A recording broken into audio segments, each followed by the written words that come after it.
We're here. We're ready. Hey, let's go. Is everybody poured up this evening? Is Oh no, I just everybody got water. poured up this evening? I just got water.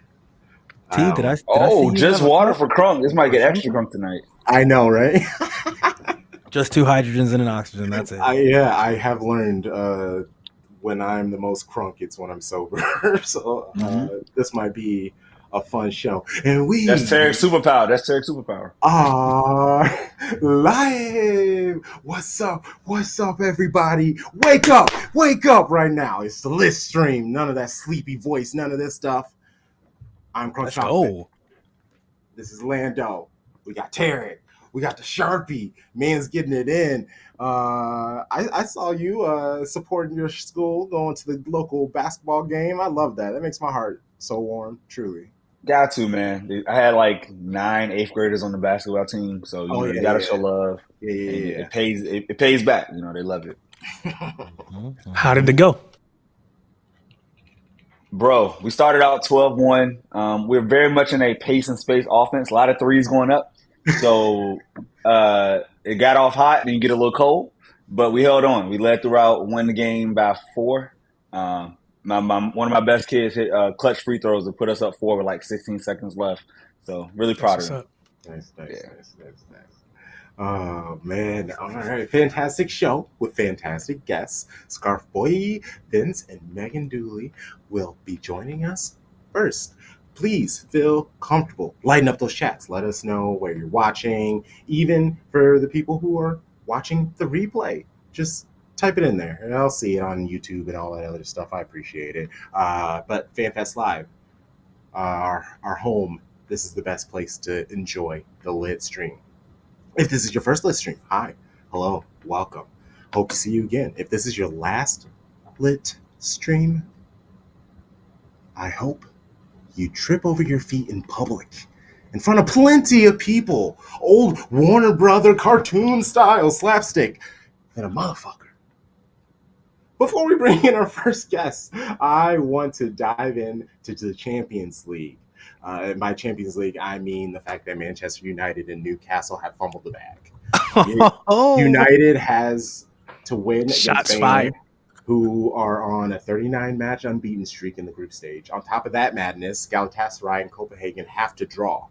And then over in Group F, this year's group of death, Newcastle, they have to win against AC Milan, and Dortmund has to win against PSG or beat the 2 goal difference deficit that PSG, who sits above them.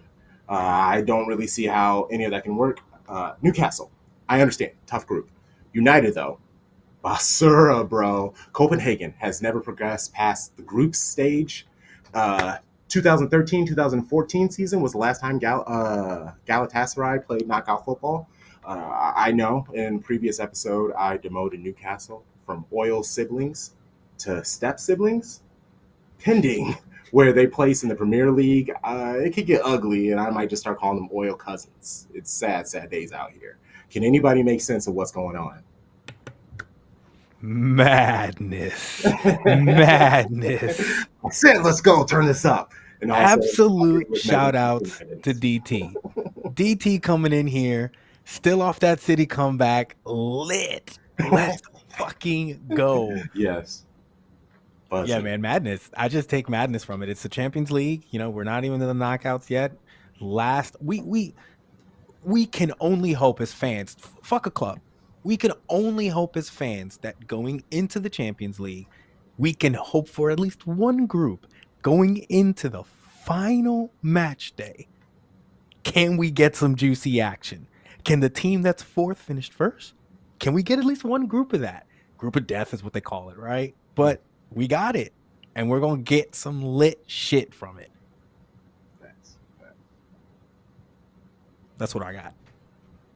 I mean, I kind of see it as mediocrity, right? Like Man United is a very mediocre football team, and when you have a mediocre team going up against other clubs that are just as mediocre, crazy things happen. But Preach. the thing is, United has so much more money to spend, and they're so much more wasteful than their opponents. Like, there's no Preach. way in hell they should lose a 3-1 lead.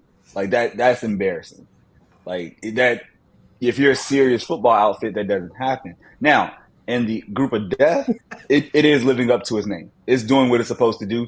Two teams who wanted to go through weren't going to go through. We knew that. I think the handball rule sucks.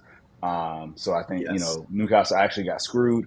But I like the drama, like Lando said. I love the drama to the very end. Brad on point. Brad coming into the chat on point. So I'm gonna say this. Sometime back about September the 12th. That's the date that's on this note that I have sitting in front of me. September the 12th. We did a Shades of Blue Champions League roundup. And we went group by group and we gave our predictions. And we got to Group A. And I said Bayern was going to be number 1. Galatasaray was going to be 2.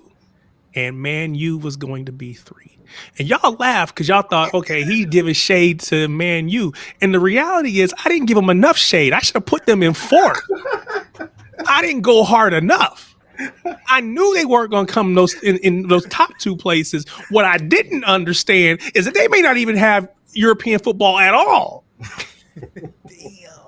I wish I would have known that back then because I would have loved to just rub that in. But, seeing them in 3rd or 4th for that matter is all good with me. I love it. From 3. Oh man, I love that. Bang. Spicy meatball, dodgeball. Dodge. All right, let's bring our first guest in. Super excited. The homie, Scarf Boy. How's it going? How's it going, boys? What's up? What's good? What's up? Hey, Scarf Boy. looking good. Yeah, we're out here. Fresh off a Champions League win. How about that? What a comeback. Oh my gosh, Yes, sir. my voice was like just from like the yelling. I was just too lit in my office, sitting in this chair watching the match on my TV, and I like this is an old school desk, and I'm lucky it is because I probably would have like flipped it when I got up. I like almost fell out of the chair. It was a mess. I'm happy it wasn't a live stream. I'm very happy it wasn't a live stream. Yeah, I'm starting a new job. I'm in the first couple of weeks of my new job, and I found out one of my coworkers is a Liverpool fan, and we were messaging on Microsoft Teams, doing stuff, and he just had, Man City's losing 2-0 at halftime. I'm like, oh shoot, okay, whatever, back to work. And then I didn't hear anything about the full time, so I figured something good happened. Found out. Haters get real quiet. Haters get real quiet when good things happen. What up, Tom? What up, Tom? What up? And so I want, like you said, Scarf Boy. In order to have a name like that, obviously you know how to tie it well. But is it? It looks dope. It looks dope. It looks with the logo right there. Boom. Mm-hmm. Yes. So, Badge. Yes. So do you just have all sorts of scarves? Is it just like a football scarf? Are you like a scarves connoisseur? You're short, long, medium? You know what a soccer scarf looks like, where it's got the little hair on the bottom and it's got like birds and So I'm from Wisconsin, so I have like a Packers scarf and I have a Bucks scarf, and it's kind of the same style, but I think I have about 50 or so of them, and the other 47 are soccer scarves. And at first I started collecting just kind of every team. You'd log onto the club website and you'd buy, they'd have 2 or 3 offerings and you'd pick one up. And then when I was a little older, I got to go over to Europe. I took a trip over there and we did some like club tours and stuff. So we would get like the scarves at the team store or whatever. That was kind of the thing. And my little brother decided to come out as a Man United fan on that trip, which was awesome. Right. So we scheduled a trip to Old Trafford, and I don't know if you've ever been there, but there's like a section of land where there's like, it used to be a street. So it was like public property, but then the whole rest of it is owned by the club. And so there's guys outside selling like bootleg scarves, for like £1 less than the club store. And I was like, I'm not giving my money to that club. So I saved £1 and I got like a bootleg scarf outside of Old Trafford. So I really like that one too. That one's one of my favorite ones. Sticking it to the man. Right. Hey, Scarf Boy, Brad's got a good question here. Yes. You're kind of a connoisseur about this. You're definitely an expert. Yeah. Lead us on this. What are your thoughts on a half and half scarf? Well, first of all, if you're 60 years old and British, you're just not gonna like them. I'm sorry, I'm not gonna change anybody's opinions on that. But 25 in American. If I'm going to go to a game, like if I get tickets to the Champions League final, for sure I'm going to buy a half and half scarf. Not just because it has both teams on it and that's cool, but because it has the date. And like I was there for this event. You know, it's kind of like a one-time only thing, and you have that memory. But like if I have tickets to 3 or 4 games, I'm not going to wear my half and half scarf from 3 weeks ago to another game. You know, it's like a one-time thing. It's really cool for that day. And then after that, it's kind of like, oh yeah, I was there, and it'll hang on your wall, and that's it. But I'm not going to be caught dead in public wearing one. You know, like you have your allegiances, and you got to stick to them. Okay. Yeah. Okay, so I know that NWSL earlier this season released a lot of half and half scarves with club and country, like to support their players that went off to the World Cup. Like, what are your kind of feelings about that? Like wearing that If you're a second time? like a niche country, like if you have a player from Luxembourg, let's say, and you play for whatever, and you play for Man City, that could be kind of cool because like you know what player that's about and that's specific. But what I don't like is when it's like direct rivals. Like you can't have Crystal Palace and West Ham on a half and half scarf. That's just terrible. He's so right. He's so right. But club and country is probably kind of cool, especially if there's like a specific player that you're thinking of. Yeah, and Vince said it because you whipped that scarf around your neck pretty quickly. Are you able to like teach that to us quick? Yeah, it's so funny that you say that. Yeah, because I got my. Yeah, the most important thing, and you guys all saw it, but when you're buying a scarf, I always try and buy one that has the logo on the bottom because that's like the most easy to display when you're out. Do you guys have some? Do you want to make this interactive? Do you have a scarf ready to go? All right, we're doing it. Hold on, give me. Damn, I'm jealous.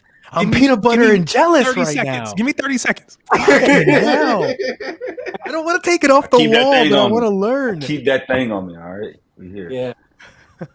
Okay. Oh, yours is kind of long. I saw a twist. I saw the lift. I'll give you some instructions. So, I'm actually funny about it. I like to make one side shorter than the other. So, like, if you can, here, you can't really see my camera, but I definitely put the short side around, right? And then you take the long side and you wrap it all the way around the short side. And then it goes like up and through, and you gotta push it through and kind of pull it out. It's a lot like a tie. If you can tie a tie, you can tie a scarf. Oh. And then it kind of falls Feels familiar. out the top, right? And then you can. It's too small. It's Put too small. out, like, I'm gonna do it with a bigger scarf later. Yeah. Okay. I gave too little. I know I got it now. Yup. So I'm kind of watching you guys along. Yup. I make one side longer here. I can do it. For you. You make one side shorter, one side longer. The long side goes around the front of the short side, like halfway. This is a big scarf. Megan's roasted us. Right in the hole where your neck is. And the long side goes up through the hole, just like a tie. This is great. This is great. This is funny. I haven't done this before. And then, yeah, you can just kind of. This is what you come to the lit stream for, baby. This is incredible. And forensics. Let's go. T had it. Well, mine was a little long, but I like Charlie's. Charlie's is perfect. It's perfect because the badge is like right there. Yeah. Yes, that's the thing. We're out here. Yeah. I'm a teacher, so I follow directions really well. So thank you, Scott, for perfect directions. Do teachers follow directions or just give directions? I'm saying. The good ones can follow. Real leaders can follow. Okay. Oh, okay. You know, the bad ones they just talk. You know. I think your favorite quality in a scarf is that it has words in the middle. Like I don't know if you can read this, but it says Manchester City. Yeah, it looks good. Yeah. I just got here. What's going on? He was Scarf Boy is teaching us how to put his scarf on. He had a very nice, fancy tie, and we were just like, teach us how to be like you, please. Yeah, so that's what that was. And see, Sharpie, he's modeling it very well. He looks great. Before we get you out of here, though, I want to talk about this match this weekend because it's an important, intense match. Hold on. Did you say like out of all 50 of your scarves, which one is your favorite? Did you say that already? Oh no, I didn't. That's or which one's more meaningful to you?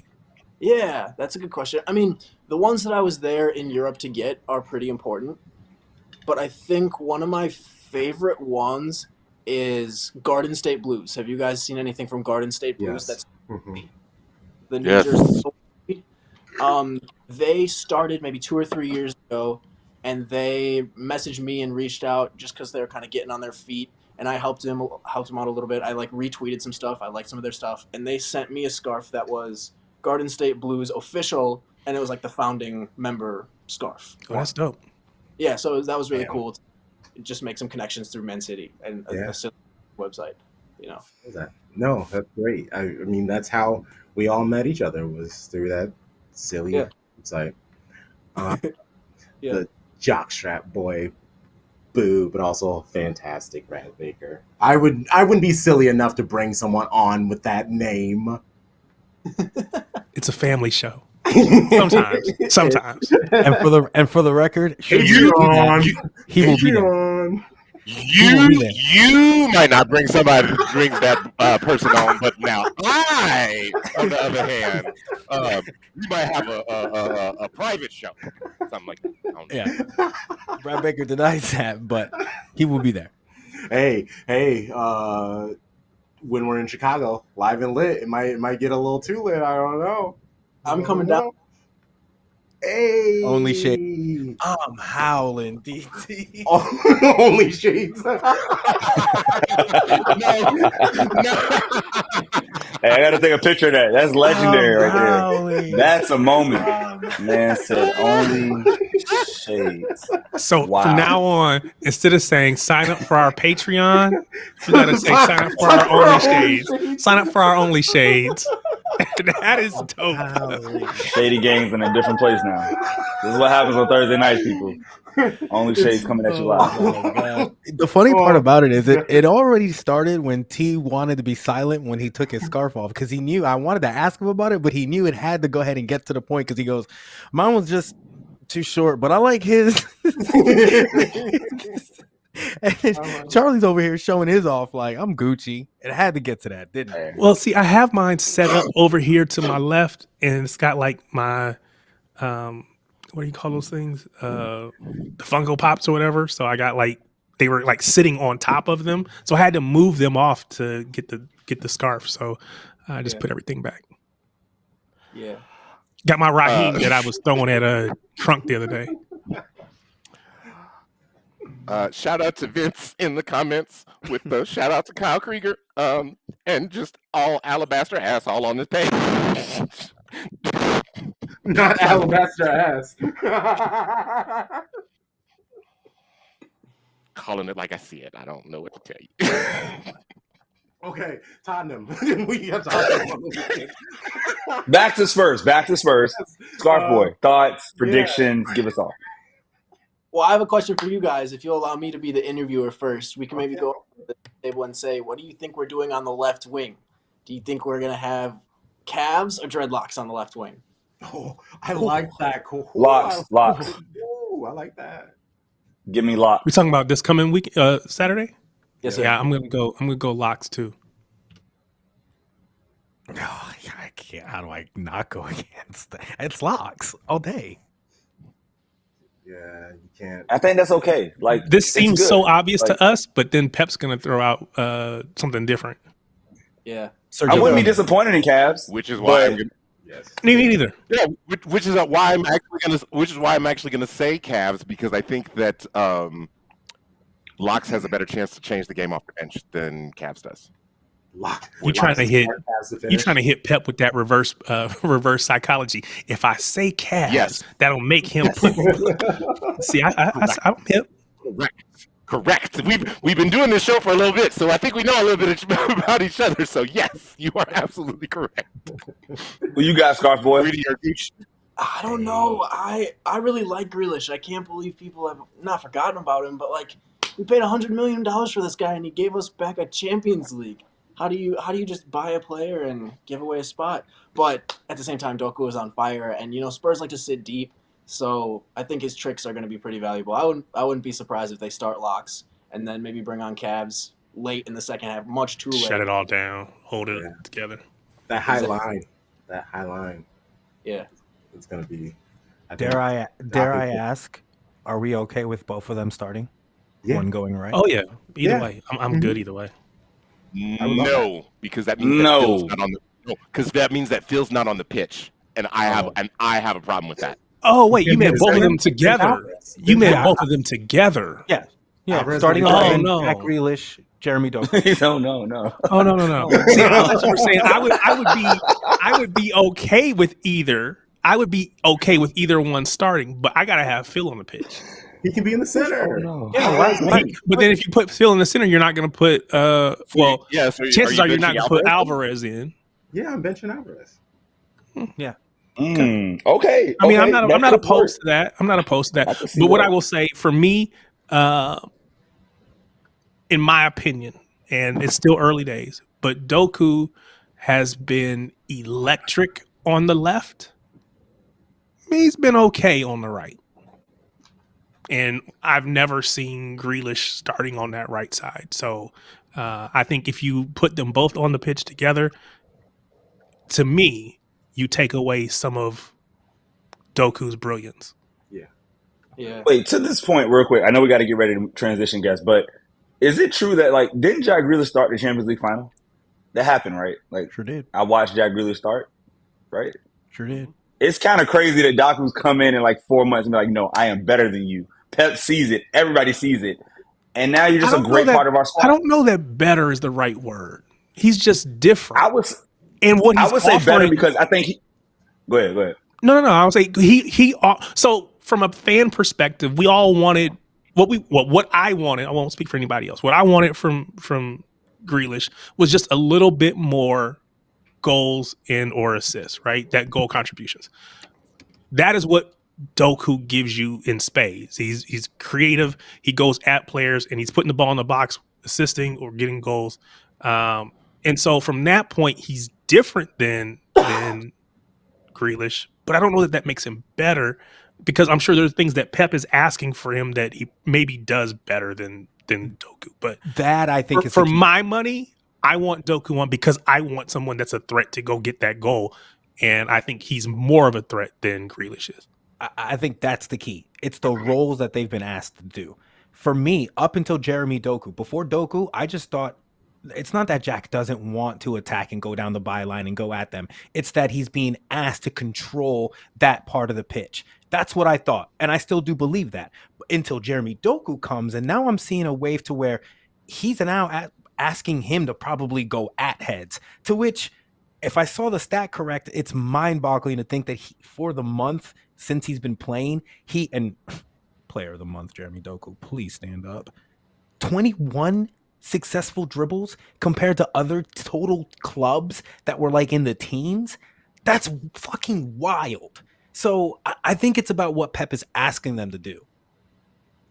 I mean, true, and that's what I mean by better. He's better at the role, and I think Doku's a winger, whereas Grealish is a midfielder. And that's where the skill set comes in, because your wingers are trickier with the ball. They can get both ways.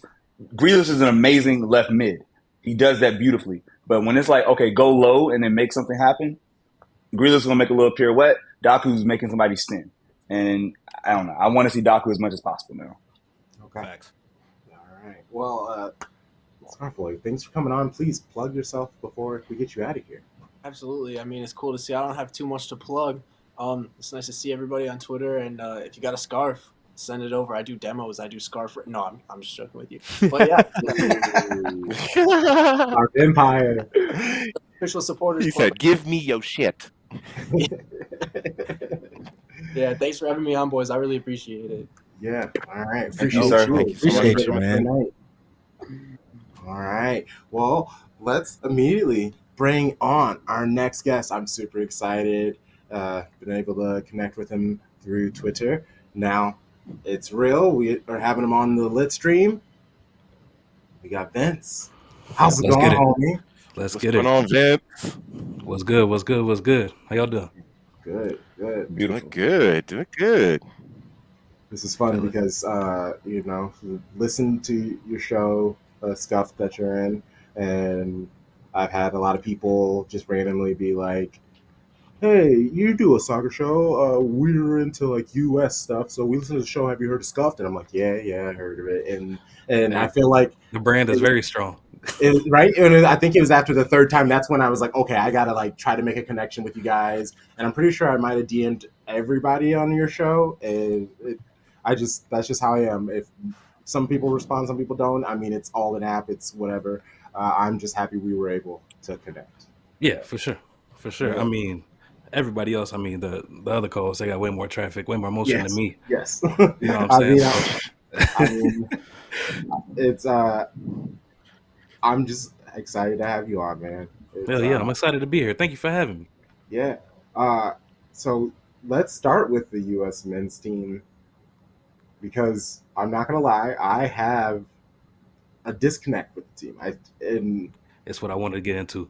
yes, and I don't know. I can't like put a specific thing on it. I mean, obviously the manager situation doesn't help, but there's a weird disconnect I have with the club. And like you said, you want to get into it. I'm sure this isn't the first time you hear this. Right. So what are your whole thoughts on the situation, the whole disconnect idea? So, well, I guess first, what's the origin of the disconnection? I can tell you, for me. Yeah, go ahead. So I have an issue with U.S. soccer in general, not just the men's team. I feel like they have this. I feel like they push this narrative of who the star is, right? And they keep feeding us players that so happen to look alike. And so I just feel like that leaves people that look like those of us on here without as much shine as they should be getting because we want to push somebody to the front. So I live in Fort Wayne, Indiana, and it is the home of Marcus Beasley. Right. Been to, I think it's 4 or 5. First person to go to 4 or 5 for US, but you don't hear that name. Nope. Right? You hear Landon Donovan, you hear Clint Dempsey, and those are good players. I'm not knocking them. It's nothing personal, but I just feel like why aren't people that look like us getting as much shine as they should? That's my issue, and all the other stuff is extra. You know, you got I'm not gonna monopolize the time, but then you got the what's my dude, the Bill Walton of soccer. You talking about Lexi? Lexi, Wallace. yeah, people like that. It's just I can't keep doing it, man. So I struggle. I struggle. No, so I feel you. I definitely feel where y'all coming from, and that's basically the general, you know what I'm saying, that I get from people because I was late to soccer, right? I've probably been a fan about 5-6 years now. 5-6 years, and so when I come in, it really was 2018 World Cup. I had watched every World Cup before, you know what I'm saying. I always thought the sport was wavy, but like, you know, I'm doing stuff. 2010, I graduated high school. I'm out in the streets. 2014, I'm in college. You know what I'm saying? Like, I'm not too worried about anything. Like 2014, I remember like watching James, you know what I'm saying, and like getting caught up in that whole thing, and like that World Cup was dope as hell. And so at the end, I'm like, okay, where do I watch? And then okay. And you know, streaming wasn't working the way it was, you know what I'm saying? They're like, La Liga's here, Premier League's here, blah, blah, blah. And I'm like, okay, I kind of got lost in the sauce a little bit. But 2018, I'm like, look, all right, it's happening. You know what I'm saying? I got to do it. And it came at the time where I was, you know, turning off my NFL fandom a little bit. We won't get into all that. But, you know, so then I got into it. And then, you know, I'm searching for a club. I ended up settling on Arsenal. But that took me like a year. Okay, that's dope. I had to, you know, get the survey of the land, you know what I'm saying? See what was really going on. But then I'm seeing basically what happened was I found out Weston McKennie was black. I found found out? Real, I didn't So know. simple. You know what I'm saying? You just saw the name Weston McKennie and you're like, no, nah. Okay. I mean, okay. Tyler Let me, Adams too, like, who knows? no. Yeah, and there also, I feel like I am uniquely positioned to say this. Yeah. there are certain biracial people that will identify as biracial. There are certain biracial people That's that facts. will identify as black. Those two gentlemen that he just mentioned identify as black. Yes. Sage Steele, for example, Oh man. identifies as biracial. I was so close to try to name a name. I wanted to name names. I couldn't go down for it. You know, all the ones that won't claim us publicly. You know what I'm saying? I don't know if what I know what's the Kravitz daughter that should be Zoe. yeah. Zoe. Yeah. But Oh, Zoe, yeah. I'm a human. So Yeah. That's basically I, what I so Damon, I that's your sister, who Stacy Damon Dash? Dash. That's Damon Dash. Stacey Dash, Stacy Dash, Damon's I did sister. not know that was Damon's sister. cousin, Okay, cousin. but I need to get a verification. bro, so like I knew who Pulley was. I knew who Christian Pulisic was. That's the only name I knew. I heard his name. You know what I'm saying? He was coming up. He was doing his thing, and I'm like, okay. And so I'm tuning in for that first week of the Bundesliga. I'm like, okay, I'm watching Dortmund, and then they like, you know, Weston McKennie's playing too. He's playing for Schalke, blah blah. So like, you know, I heard the name Weston McKennie. I'm like, all right. I turned the game on. I'm like, hold on. What the fuck? I'm like, hold on, my boy. Yeah, he got the fro. You know what I'm saying? He's out there doing his thing. I'm like, okay. And then I get tapped in. It's like, it's Tyler Adams. It's Tim Weah. This is when, you know, after we failed to qualify for the World Cup, my boy Sarakin is calling everybody up, all the kids. I'm seeing Tim Weah. I'm seeing Tyler Adams. I'm seeing Weston. I'm seeing just all these dudes. You know what I'm saying? Like Serginho Dest, Anthony Robinson. I'm like, okay. And so I don't have that type of animosity. I'm not coming from that same place that y'all are coming. That's the whole reason I told the story. I guess it's because like as soon as I tune in, I'm seeing black people all over the place. But You I would feel me? question, or I would counter with Mhm. the most important player for our team as in the country. The most important player is probably Tyler Adams. He's the one that when he's out, it impacts the team the most, in my opinion.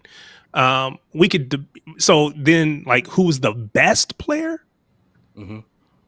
They would tell you that it's Christian and no one else. I would say that you would probably put Weston in that conversation. You would probably put Gio in that conversation. Who, Facts. you know, so there's other people, but in my opinion, and I don't want to get on the soapbox, but I just feel like they've got this. We've already decided who our star is going to be, and this is who we're going to sell to the public, and that's just bottom line. So I mean, I hear y'all on that, but at the same time, every time like, bro, so Christian Pulisic puts on, bro. He puts on every time. And I'm not you know? knocking Christian. It's not I, knocking Christian. I definitely feel you because me personally, I feel the exact people you named, Tyler, Gio, Wes, Christian, are all in that same group. But at the same time, you saw the World Cup. Christian has an involvement on every goal we score. You know what I'm saying? You saw in Germany, he scores the banger, our only goal. You know what I'm saying? And so at some point, it's just like, yo, he's doing what he's doing. Which, Tom, I do hear you on Eunice. Tom says this is Eunice Musa erasure. He's so right. Eunice nice as hell, I but disrespected him by not thinking of him. he does get, for me, he got a little bit more development left. He got just he's nice, bro. You can see him in the midfield. You I can't think take the ball that's up, what he's makes dropping him like everybody. to me so exciting Right. because he yes. Yeah, but we see like I don't know if y'all watch any of this pass window, but it's like we playing the Trinidad Tobago. They sitting back, nobody's pressing us. Eunice loses a little bit of utility because he don't got that stuff in the final third just yet. I mean, he's a young man. I mean, as far as potential goes, he's definitely gonna be up there, and he's getting his time with AC or whatever. But anyway, man, yeah. So I like I guess I just to me it's like okay, we see this team of black people out here. Yeah. You know what I'm saying? Why can't I get y'all fully in? Well, and it's not. So hold on. No, you go, Sharpie. No, you go. I was like, because Yeah, I'm on the opposite Vince, right? Like I rock with them, and I think it's for the progression, as you mentioned, right? Like 2010 World Cup, when we had the Portugal match and all that, like the team looks very different by the time we get to 2022, right? Like you see the evolution. You look at that starting 11. It's literally half of us out there on the pitch, which is dope. But and Tarek, to your point, I think the issue is that, and this is a systemic issue, is that the goal scorers for so long didn't look like us. Yeah. And if your goal scorers are always going to people that get the most pub, right? That's when it comes to like, oh, Yeah. why isn't Beasley getting this pub or whatever? But it's like, in my mind, it's kind of a meritocracy, right? If Pulisic is scoring the most goals, I get it. However, if we flip it to the women for a second, this past World Cup is where you start to see the issue. Come on. Right. Because that 13 shouldn't have been starting. And anybody who watched the club and who watched the team knows 13 shouldn't have been starting. It should have been Lynn Williams. You had it right first. You had it right first, because if you watched her for club, she was trash. She was trash. She was trash. Absolutely. She was trash all season. She's washed. Led the league in offsides. Led the league in offsides by a lot. Bro, By 5. 19. It's crazy. By 5. It's I mean, how crazy you really because she's feel, so bro? it's so clear that she's washed. Like, you know what I'm saying? When she first we all know it. seen, it was pure pace. Like, she was running past everybody. Like giving everybody's defensive line hell. And now she got to cheat off sides to even get in behind the way she used to. You know what I'm saying? It's so clear that Alex Morgan is washed, dog. Like, and we get smoked. Like, anytime we mention Alex Morgan, bro, on our Woso Wednesdays, bro, the shows that we do, like, bro, they be coming out the woodwork, and they be looking like they be looking like about the same age as, you know, Joe Biden, Trump, and them, and they be coming at us crazy, bro. Not the boomers going crazy for Alex. Not the boomers going in. I swear they do. I'm gonna have to send y'all some screenshots. They be sitting on their porch with their grandkids in their lap. I'm like, yo, you got hella smoke for us about Alex Morgan. But I do want to pose a thought. Yo, so that's the thing about it though, because we know, because to be honest, if I haven't seen anything as far as like any issues with the transition of the men's national team to, you know, shades of USMNT, if you want to call it that, you know. I haven't seen any true issues as far as like, you know, I mean, you got your few things. Like, I go at it with people all the time about Weston McKennie. You know what I'm saying? They like, he lacks technique, he blah blah blah blah blah blah. You got to really, but at the same time, it's like you got to really watch West to know. That's my guy.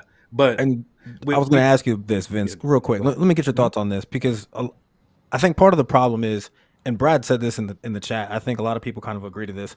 You know, support the women's and the men's national team. I watch, I cheer. I just don't have the same passion for it as much as my club. I feel guilty, but that's the truth. And what he's basically saying, from a personal opinion, is kind of what my premise is. It's harder to gravitate to some of these players when, whether they're American born or not, whether they, you know, play for our country or not. It's the fact that we have to go out of our way to watch them and their club situation. And it's harder to gravitate to that when, you know, for lack of a way of putting it, you know, I had John Starks growing up. I had Carmelo Anthony. I had other players, you know, coming up when I was a player that I kind of gravitated to because they were local, you know, Anthony Mason, that kind of thing. So it's harder for some of these younger and these youth kids to kind of see it and gravitate to these players because they're not from a local area. I mean, what is your thought on that whole thesis? Because I'm alluding to the whole concept of me thinking we need to adapt to a different sports model in this country with youth sports and development. So what are you saying? They're not local? Are you saying like the they're playing overseas? They're not here in Europe. Well, we don't have an American-based system that allows for our players here to shine here. Yeah, but I think that's the difference between the sport, right? We know that football or soccer is a world sport. Technically, basketball is too, but everything is about the NBA. Where that's not the case. It's not about MLS. If it was about, you know, your local MLS team or however local is, but for this sport, it's the world's game, Right. and so you have to, you know, kind of expand, you know, your horizons as far as where these players are playing, and quite honestly, we want our best players to be playing in Europe because that means they're playing at the highest level. Yeah, but at the same time, like, everything being on streaming don't help. You know what I'm saying? Like I've been able to get my grandparents watching some games every once in a while. You know, City will be on NBC, on big NBC. You know what I'm saying? My grandparents, they sit at the kitchen table with a little TV on, and all I got is, you know, the over air HD channels. Thank you, Obama. You know what I'm saying? The locals. You know what I'm saying? The locals. And so No, that's whenever there's a game on local TV, I can get my grandpa turned on. I can get my grandma. I can get my mom to watch it. You know what I'm saying? But it's that thing about, I mean, and I guess these kids are used to it now. But at the same time, they're going to watch what they want to watch. You know what I'm saying? They're not flipping channels and all of a sudden they see they see a game on. And the ones that do permeate to the mainstream culture, the ones that the kids do want to see, you know what I'm saying? They want to see Erling Haaland. You know what I'm saying? They want to see Bukayo Saka. And so until we get to that point where we have that type of, where we really on that big stage, and I bet a lot of kids were watching Pulley when he was at Chelsea, and that little, you know, during lockdown when he was really doing his thing. So until we get to that type of saturation, I think it's really just, it just is what it is. We just got to keep building. Yeah, Maybe do something big in 2026, and then see where it goes from there.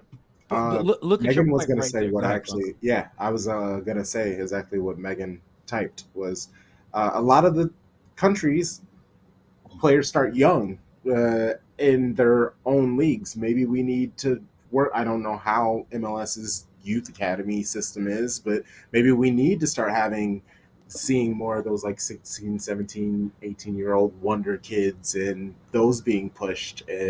I don't really know how that's happening. But that does happen, But right? I think that we're Does it? So Right, it does, because it's happening in like Weston McKennie, Tyler Adams, Dallas, Dallas regularly plays their kids. That's how in FC Dallas and MLS, they regularly play kids. That's Weston McKennie came from their academy, but they had there's a lot of and it might just be because we aren't necessarily maybe Lando, you might be the only one being in the New York market, having the Red Bulls Academy which is also very successful. Those there are teams that are doing that, but there's not I'm fairly certain that somebody in the chat will correct me if I'm wrong, but I think that every MLS team has a Next Pro club at this point. They probably should. I think they.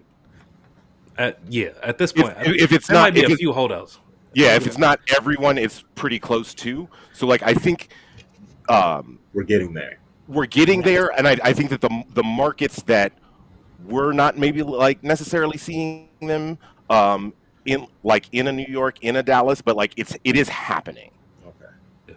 So, but the thing about that is though, just the fact that Weston didn't play in MLS. He left to Schalke as soon as he turned 18. Christian didn't play in MLS. Tim Weah didn't play in MLS. Gio Reyna didn't play in MLS. So as far as the kids that came through that really had those shop windows, Megan said in the chat, Rico Pepi came through. Tyler Adams had a good 2-year stretch, I think. And so, but I think those kids leaving is what's starting the current. Mm-hmm. The current thing now, where MLS is trying to lock these dudes up to at least get them for 2 seasons and to get a transfer fee, of course. You know what I'm saying? Weston left for free. Signed for Schalke as soon as he turned 18. So, Charlie, what you guys say? Yeah, I just want to say that I think the hardest thing with us and when it comes to our national team is that the goal to be a footballer is to leave this country. We are not the highest level of football. However, if you look at every other major sport, hockey, baseball, football, and basketball, the goal is to come here, right? Those 4 sports all go here. Soccer is the only one where you leave to be great. Or if you are great, you leave. And I think as people are saying in the chat, yeah, you can't see them. However, that's the only way we can compete when it's time to go to these tournaments. We're never going to make it to the quarterfinals of a World Cup if our whole team played in MLS. Let's be real, right? We need our players to be starting in Champions League games, Europa League games, in their clubs for, big tournaments. That's the hardest part is there's that give and take. And so, of course, it'd be dope to turn on the TV, but let's be real. Even with MLS now, it's all on streaming. It's on Apple, right? You might get some games on Fox, but it's Apple. The US deal with Turner. You get some games on TNT, but you also get some games on Max. So it's like everything is streaming, and capitalism is a bitch. Let's be real. Like, it's because of capitalism, and that's why we are where we are. We can't just have the HDTV channel, the HD over the air channels showing all the sports. This ain't 1990 with NBC. Dun dun dun dun dun dun. Dun. No, that shit don't happen. Like, you got to find it, and that shit sucks. It really does. Yo, and so one last thing that I was going to bring up, just as far as like when Tom talked about when I was talking about and Tom brought up the USWNT with regards to who they're pushing and whatnot. It is going to be interesting to see, because we saw the change officially start to happen last window, where that second half of that last game against Columbia, Jaden Shaw, who's I'm putting all my stocks in Jaden Shaw. I bought them all up. Jaden Shaw's the truth, dog. I ever since we watched that U20 World Cup, I think happened last year, and ever since then I'm like, yo, she's it. Like, Jaden Shaw, me official. Of course, everybody knows Trinity Rodman, Sophia Smith, Casey Kruger, blah blah blah. I am wondering because just because of the sports. That's President Purse to you, sir. Right.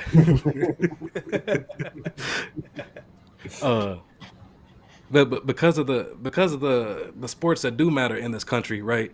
People have had to get used to seeing black men on their screens, cheering for black men, all that type of stuff.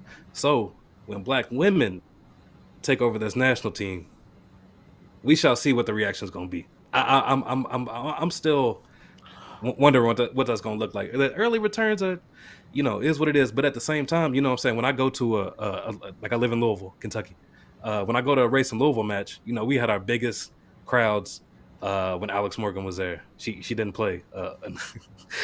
She didn't play. She scratched early that day or something. And a little bit with Meghan Rapinoe, but it was real strong with Alex Morgan. Are they going to still show out in droves when Jaden Shaw established herself in the national team and she pulls up to Louisville? Are they going to pull up in that same way? That's the question for me. So. That's such a great perspective, and you're so right. I would also say the timing of some of our stars aging and leaving the national team, the timing is so perfect for this entire situation to really show itself. And like Brad said, we will see who the true Karens are, because it is going to be flat out. You cannot help but our women's team is going to be filled with black beauty, destroying folks, and you're going to have to deal with it. You're going to have to deal with it. Like, it's going to be inescapable. Like, we talked, Charlie talked about the goal scorers. Like, the goal scorers will be black. Like, you know what I'm saying? so if they go out of their way to and market, Sophia got pushed. Sophia got pushed last year or earlier this year. Yeah, so if they go out of their way to market Emily Fox or something, we'll know the jig is up at that point. But it's gonna be what's my girl, the 10 in the midfield? Rose. No, it's gonna be Lindsay Moran. No, is it? Who's the? It don't matter. No, I like Rose Lavelle, but no. She's cold. Yeah, she is good. Lindsay Moran is captain. Is that who you're talking about? Yeah. Okay. Yeah, okay. That's who they go. It's possible. Which we can get into. Lindsay Horan if y'all want to, but no, let's not. It's all good. I mean, man. No, can't do it. I don't. But Vince, I appreciate you for coming on. Could you please plug yourself? Let people know how to find you. Oh yeah. Number one, the podcast, the Scuffed podcast on anywhere that podcasts are found. You feel me? Follow the pod at Scuffed Pod. You know what I'm saying? Follow myself at V_so spiffy. We try and do. We're just trying to. We do a lot of stuff, man. We trying to build community. We've been very blessed with our Patreon. You know what I'm saying? And we try to give back for that, because Uncle Sam, coming for our ass. You know what I'm saying? So like last match, I went down to Austin, tailgated with AO. You know what I'm saying? And it was at a bar. We opened up a bar tab for everybody. Spent $600 on drinks for people that pull up. Our tailgates have been very successful. We buying food. We just trying to build this community around these teams that we love. You know what I'm saying? So if anybody is going to a U.S. men's national team, U.S. women's national team game, don't know what to do, want something to do beforehand, come holler at your boy. You know what I'm saying? Dang. So That's all. That's all. That's Hey, love. yeah. That's love. Appreciate Oh. you. Yeah, we'll be in touch. Yeah, that's great. For sure. I appreciate you Also, having me on. congrats on your Hey, new Crunk. coach in Louisville. Yeah. I can't wait. I can't wait. We about to turn up this season. All right. Well, see you, sir. Oh, I bet she's the truth. She's the truth. All right. Final Hey, guess. Crunk. Yes. Just as an FYI, what I heard him say was you're gonna have to step your game up when we get to Chicago because he dropping $600 on the bar tab and whatever else. So I'm just saying, I'm just telling you what the people are saying out in these Twitter streets. I heard it already. I mean, I'm just letting you know, man. I'm throwing a damn 3-course breakfast before our watch party. Like, what more do I gotta do, my guy? I don't drink, but you can give me beans and toast, or you can give me $600 bar tab. The people will have an opinion. The people will. If you I ask would them, prefer that. I would prefer that. look, I don't Big even bank take drink. little bank. I don't even drink, but I already know. Definitely Yeah, the not. only shade's got to get some money, man. Hey, might need to get it popping. Peace sell, man. Peace sell. I'll be hitting up a I'll local create a bud community tender. protocol. Tarek, I'm not saying. I'm just saying. Yeah, Tarek. Let's. Hey, watch. I'm Let's just you looking. I'm step looking up out. for the show. I'm looking out for the people. I'm looking out. I don't drink. This ain't about me. I'm looking out for the people. And I heard Vince say, "You got to step your game up." He said it without saying it. Damn. Yo, putting Crunk on blast is hilarious, dog. Tarek does all this sober. That's the funniest shit ever. Like, this man is always Just a perfectly glass of water. like Just a glass of attuned in water. thought. Look at His water's all he needs, dog. It's insane. I'm going have a Water's Mountain Dew. some I'm going ginger a ale. little wine. This man is We know water. Tarek does enjoy his ginger ale. He keep it spicy with the ginger. Yeah, there you go. Or actually, or it's normally a Dr. Pepper, but yeah, either of them. Oh, we going to the Dr. Pepper. That's that good shit. How many ingredients? That's the number on the side. That shit is special. All right, that's the good my stuff. Oh man. All right. Yes. Pull up, Megan. Well, and I'm actually super excited because Hey, I y'all. very much enjoy your posts, and that's half the reason why I reached out and just finding out how I heard about how you and Tom connected a few years ago, and that's all nice. Got the SKC connection going on. Yeah. Hi, y'all. I'm Megan. I'm based in Kansas City. Tom and I met a few years ago in the pandemic over Zoom, weirdly enough. And Yes. realized we both Living in were the same based- city, but Yeah, we're just in Zoom. Watching some soccer matches. And I got to be honest, I'm an Arsenal supporter, but I still love y'all and your podcast. If I'm gonna be honest, I feel like we've had more Arsenal fans like in the lit stream. If there were other fans, you might be like the sixth. I feel like the sixth Arsenal fan. Yeah, It's I been a gotta while. say, so I'm 32, which means I grew up in the age where if you were gonna be a Premier League fan, you probably were an Arsenal fan, right? So like my origin story is I saw Thierry Henry in the '98 World Cup, and I was like, holy shit, this man. What do I do now? And my cousin was like, well, he plays for Arsenal. That's what you should do. And then obviously Invincibles makes it kind of hard to not love that. And so I feel like, those of us in our early 30s, late 20s are probably like primed. And you mentioned already, like NBC back in the day, you watched what NBC gave you. And a lot of times it was Arsenal, Man United, or, Man United, Liverpool. So I feel like there's a lot of people that are Man United, Arsenal for those reasons. And we can be together. We're the meme of the white hand, black hand on Hating United. So like, I love that first 10 minutes. We're all in. Saying that as a white person is fucking hilarious. Thank you, Megan. That's great delivery. He literally can be the white hand black Chef's hand. kid. I really like that. To the black podcast, she goes white hand, black hand. Oh, so many layers to that. I love It's it. unified. Like red bandana, blue man. I think that's what that's where the I think where Crunk is like, and like I've gotten to like see Meg's posts like for quite a while, and like they are like. But like they are all they're thoughtful like this, but also funny. So it's like, yes, I want to continue following you. I want to get to know you. Like I want to know more about what your story is. It's okay. Y'all can mute me on Man City game days. I will tell you, funny story. So, Man City Arsenal game earlier this season, right? Like, I am anxious all week. I go to visit my best friend who lives in North Carolina. I'm like, we have a spot to watch, right? They're like, yeah, for sure. Like, we'll watch at home. Day of, I'm like, all right, cool. Put on my jersey. I'm ready to go. And he was like, oh my gosh, sorry. I forgot we have a birthday party to go to. So I am sitting in a brewery with my best friend's like friends that he's met after college. I don't know these people. I'm trying to be nice and wonderful. And meanwhile, I have my phone right here on Peacock, and I am just like trying not to lose it and be pleasant and wonderful to all these people. And all of a sudden, obviously, it went our way a little bit later in the match. And this guy is watching me like lose it, but try to not make a noise. And he's like, "Are you like, what is going on? Are you okay? What is happening?" And I think it was a Panthers game on, and he thought I was like a diehard Panthers fan. And I was like, "Oh, absolutely the fuck not. No, like we're not." No, y'all heard of Cam Newton. Only sickos. Yeah, Only listen, sickos. I'm an Auburn girl. I was with you for Cam Newton, but no thank you once he was gone. So Okay, that that match was very painful. And shout out to you for still putting up with your, because everybody knows me.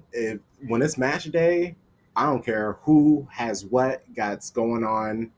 I might sit in the space with you, but the phone's I'm not pleasantries with people. Like, I will be like, I got 45 minutes, there's halftime, so that's when I'll come and I'll like shake people's hands. You can bring them to me, but I'm gonna be watching this match. I'm gonna celebrate. I'll be polite, but also like, no, I will ignore you at any moment if something happens. Yeah. Listen, it's one of those things, right? Like my friends look at me like I'm nuts when I'm like, yeah, sorry, I got to wake up at 6:30 tomorrow to watch not even my team, just another team that I really want to watch that match. We seem a little insane to a lot of other people, but I would argue that that's like what makes, as an American, watching soccer so much fun. Like we've had to put some sweat equity into it. I went to my first Arsenal match at the Emirates this year. Kind of funny story. I did go a little viral on Twitter last year because last year I had tickets to a game and the day I landed was the day the Queen died. And then they proceeded to cancel all the matches for the next 10 days. So I went a little viral because me and my friend Eric were in London with tickets to the Europa League match at the time and Everton.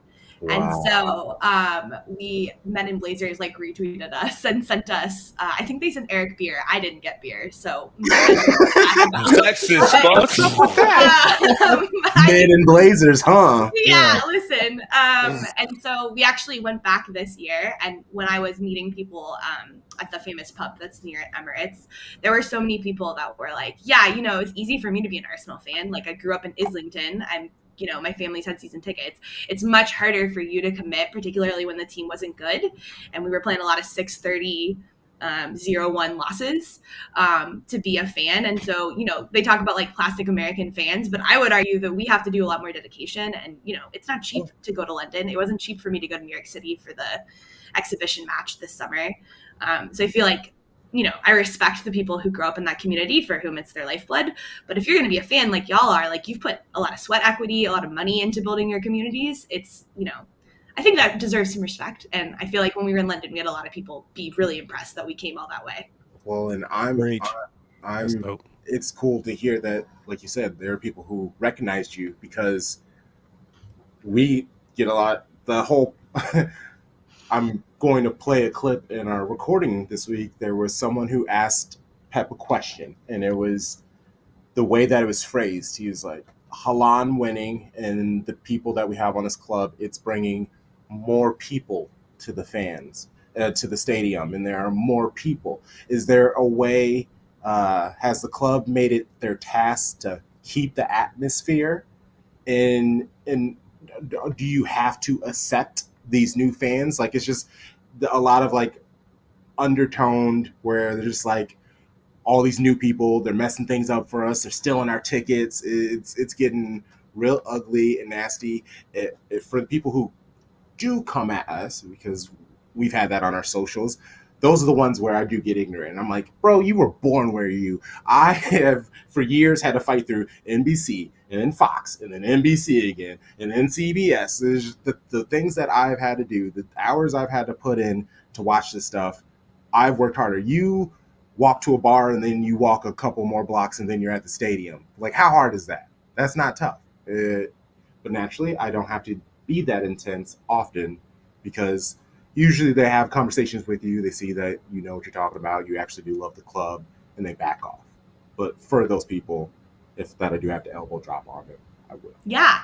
And I think, it's true for a lot of different, it's not just being like, oh, you're an American. I'm sure you guys have heard the stories from female supporters of people being like, oh, but like your boyfriend must have liked the team. That's why you must like the team. Yeah. Or I'm sure you guys feel the same way. I know when Vince was talking about like Black supporters not necessarily feeling welcomed by the U.S. men's team, I'm sure that people say shitty comments all the time about that kind of stuff. And so, my goal in the soccer community is I want it to be as welcoming as possible. I wish everybody felt that way. Unfortunately, a lot of old white men don't feel that way, and that sucks.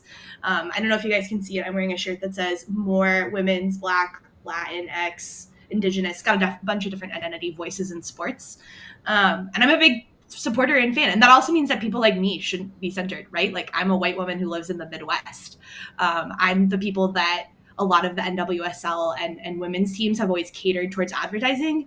We're watching. They shouldn't cater in advertising to us anymore. They need to get different communities that they haven't really reached out to before.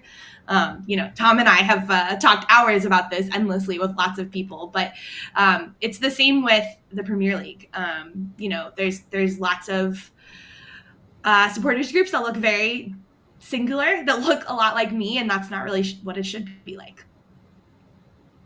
Yeah, so like hearing you say this makes me like then want to like what how do you reconcile like your love for a club like Arsenal and then see a picture like you see of their team? Yeah, and that's a rightful criticism, right? I think a big feeling I've always had about any institution I love is that if I love something, I have to be willing to critique it and to hear the critique, particularly from people who don't have the same viewpoint as me. Now, if the critique is like some QAnon bullshit, right, I'm just gonna roll my eyes and move forward. But when it's a valid critique, that team is Scandinavian, right? Like, they look straight out of an IKEA catalog. And there's a lot of questions because when you go to Islington, that is not what Islington looks like. That's not what we're doing, right? The other thing I think that's like particularly frustrating as an Arsenal women's fan is that we have had so many great Black players like Rachel Yankee. We've just had that history, and so it's really frustrating. I will say, like, I don't think the club's response was perfect. They have come out and said, like, we've heard this critique. We think our pipeline is better, but we think that critique is valid, and like, here are the steps. Now, I need them to like follow through on those steps. Saying though they're going to do those steps is one thing. We're going to take time. But yeah, it's frustrating to watch. I don't like it. I don't love that when there were players of color in the market this summer that we weren't really involved. The only one that I remember is Dabinia, and ironically, she went to Kansas City Current, and it was one of those, like, which of my teams do I want her to go to kind of things. But like, when Mia Fischel was up there, like, I don't remember hearing us in the discussion for that at all. And she would have been damn fun to watch. I hate watch Chelsea, and I'm like, God, that's fun. Right.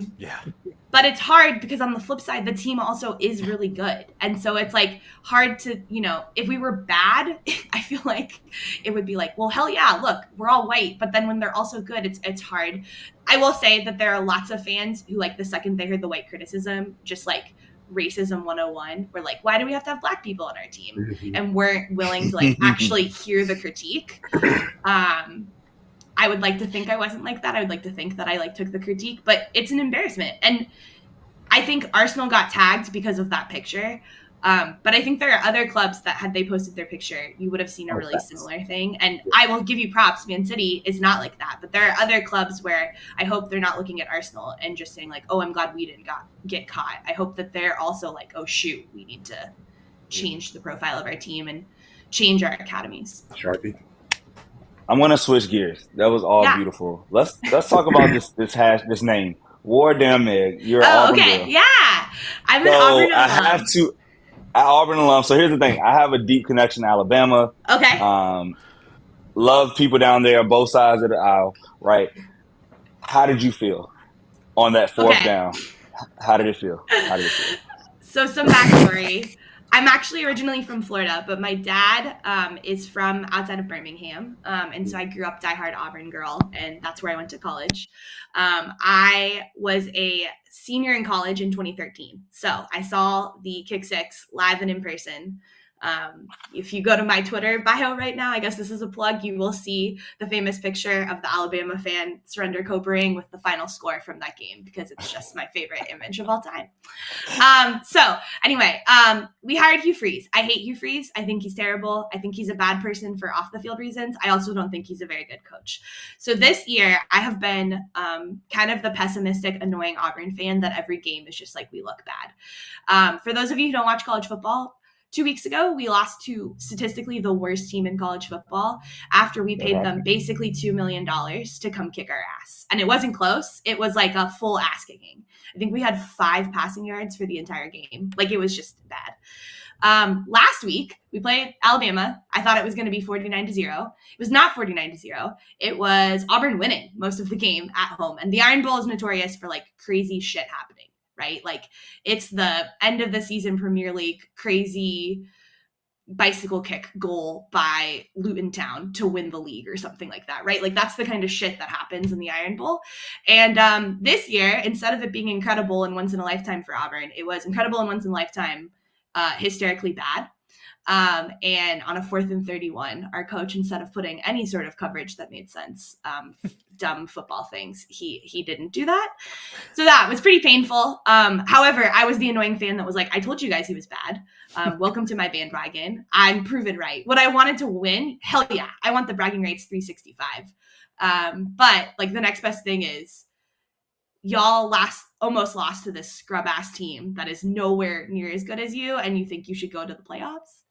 I will say my grandlady was an Alabama fan, and I did not know until I was 18, because that woman bought me Auburn gear every year of my life. And we went to watch the Iron Bowl on my 18th birthday, and she said, well, I'm not allowed to watch with you. I'm not cheering for your team. And it was like mind blowing. Like, I just absolutely couldn't believe it. So I have Alabama people in my family. I love and appreciate them. They have had the better time the last couple of years. But, you know, I can't cheer for Georgia. Like, that's painful. I'd like a meteor to hit the Georgia Dome this weekend. No one to be injured, but like no outcome for the game. So I'm cheering for Oregon. Bo Nix is spiritually still ours. He's the most Auburn man to no longer play for Auburn. He's named after Bo Jackson, whose birthday is today, just as an FYI. And all comes together. Tomorrow night, 8 p.m. Eastern. Let's so I will be cheering for Oregon. So we'll see. I used to help run the Reddit college football subreddit back in a former life. And so I just love college football. I think it's hilarious. I think the Premier League has like funnier off the field stuff, but college football is pretty close to rivaling it. And so now it's just kind of fun for me because my team's out of it. I don't have to be stressed. I can just watch everybody and the chaos happen all at once. So we'll kind of see what happens. Auburn supposedly is going to the Duke's Mayo Bowl. So that'll be fun, I guess. I don't know. And the Hawkeyes are going to upset the world. Gonna beat them. Yeah. Do you really want to see? It's going to happen. That's not going to happen. I'll bet my next 10 years of salary. Listen, I made a lot of money. I made a lot of money on Iowa this year betting the under. The under is great. Don't bet the money line. Betting the under. I think I won 6 weeks in a row betting the under on Iowa. They're great. They're great at that.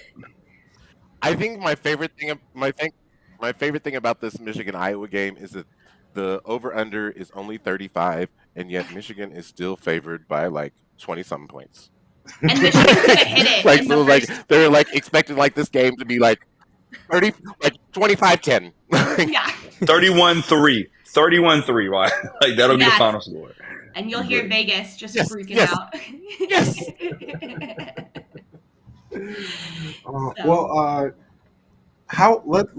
Let's talk about this Arsenal squad real quick before we get you out of here. Did y'all see last night? Did you see? I saw the score line. I'm not watching you guys play football. That's fair. I'm happy. I will tell you. It Yeah. was the first game. Y'all played LASIK surgery? Yes, we did. We played RC, Okay. eye doctor, ophthalmology. It was just what was fun about it, I will say, just as like the Arsenal fan perspective. It was the first time I felt like our offense like actually clicked. Like the scoring was scoring, and it was just fun to watch them. The boys have fun, right? It wasn't a great opponent, but it was fun to watch them have fun. And y'all have been in Champions League and hearing the music for a long time, but it's still pretty exciting every time we get to hear it, since it's been a little bit of a break since we last got to hear it. Okay, so honestly, this is the first year that we can actually enjoy the song because Yes, that's fair. We've been booing it for almost a decade. But so yeah, this is actually the first time where I can be like, yeah, and I'm so happy for Crump. Lord knows, I'm so bringing happy. remixes to the song, to the show. Yeah. And stuff like that. It's like, yeah, let's have fun. Yeah, I'm happy for myself. I went to the first Champions League game. That was when I went this year, and I will tell you, I cried, like no shame, cried the second it came on, because I was like, I just didn't think we were gonna hear it.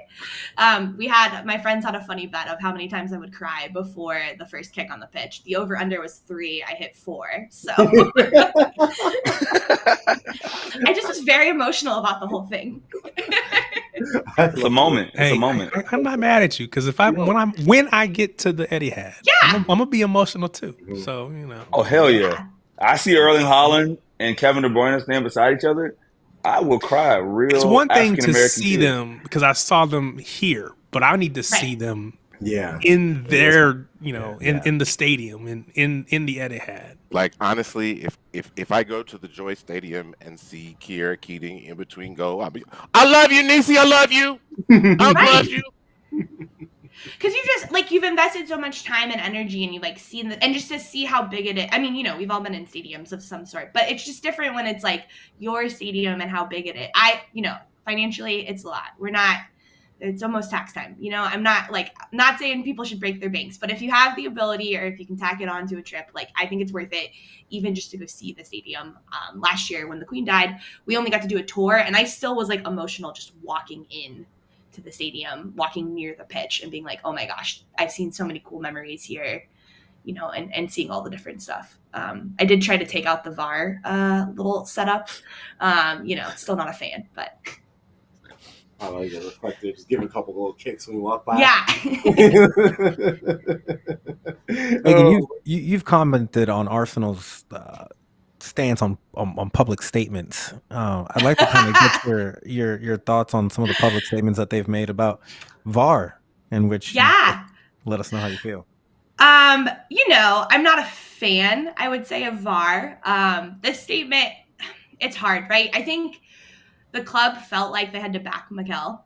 I will say, I think it's a little bullshit that Mikel and some other coaches can say basically the same, or managers can say basically the same thing. Mikel seems to be the one that gets picked on. It's kind of wild to me that some of the other managers will say shit, and it's like, oh, sorry, you got a warning. Now, Mikel has done it more than once. So I feel like the club felt like they needed to back him, whether that was true that they did or not. I think they felt like they needed to. I think it's hard because y'all are putting the pressure on us, right? I don't think we would care as much if we were battling for third. But because it feels like every point counts after last season, I think it's just a little more frustrating, particularly because of some of the bullshit reasons that they've given. Last year's, oh, sorry, we drew the wrong line, was pretty embarrassing. The United ones of like, we don't have the right camera angles. How much money are these clubs giving you that you can't get a camera angle down that line? And I'll point out that Newcastle now, last night, right? Like they were all on, Arsenal complaining about the refs, but I saw a lot of their fans on Twitter getting mad about the Champions League. I mean, different leagues, right? Like different rules. We all kind of agree that handball was bullshit, but like it's just every club is going to deal with it at some point. Do I love that we sound like whiny little pricks being like, we got our feelings hurt? But on the flip side, it is a bummer to lose for stupid reasons. I have a friend, Ryan, who's a Spurs supporter, who his team, we never should have gotten VAR. And he's like pretty firmly in that stance. And I was a big fan of it because I felt like there were times where we had stupid calls, and now I'm less certain that it was a good decision, but now we have it and we kind of have to make it work. True. This was fantastic, and thank you for coming on. Yeah. Please let Shady Gang listeners, viewers know how they can find you on socials if you want that. Yeah, that's okay. I welcome anyone who wants to hear my sassy comments. I'm best found on Twitter at WarDamnMeg. It's just one big word. I think I'm linked on your guys' Twitter post, so feel free to follow me. Thank you all for being such kind hosts. And I'll tell you, this weekend, I'm not rooting for a meteor. If you guys could do like a 1-1 draw, or if you could, do some injuries, I wouldn't be opposed. We want everyone happy and healthy. Happy and healthy. I just would really love to beat Spurs. So, I would say, don't you hate Spurs more than you want to, beat us? So you would want us to beat Spurs. So I'll tell you, my number one rival is United, because when I became a fan, it was United Arsenal. I'm not a fan of Sir Alex. I respect his contributions, but I wish Papa Wangs would have just gotten one big hit instead of just those little shoves. I want to see a Premier League title. You guys are getting greedy. You've had a couple. You did the treble. Like, let us hold it for a couple seasons. Let Bukayo Saka be happy. Don't you want Bukayo to be happy? He's young. Nope. For I England. don't. For I England. actually don't. For England. I don't. Euro 24. He can be happy then. Yeah. That's fair. Well, thanks, guys. I appreciate it. All right. You have a good rest Thanks of for your jumping night. on. Yeah, thanks. War down. All Awesome guest. right. Awesome guest. This was nice. I want to thank Scarf Boy, Vince, and Megan for coming on. Really appreciate everybody watching on YouTube, FanFest Live, all those other things, Twitter. You replay viewers, shout out to you. I am Punk Chocolate. We got Lando, Sharpie, Tarek, Tom Bomb. We all over the place. This is like trying to reach over there. You know what I'm doing. You see what I'm doing. Front five, baby. Oh man. Saturday, an hour before the match, Man City Tottenham. Join us for our Sunday. Oh, it is Sunday. Okay, Sunday. Hey, actually, that's honestly better because I got a lot going on Saturday. Sunday morning. Join us an hour before kickoff.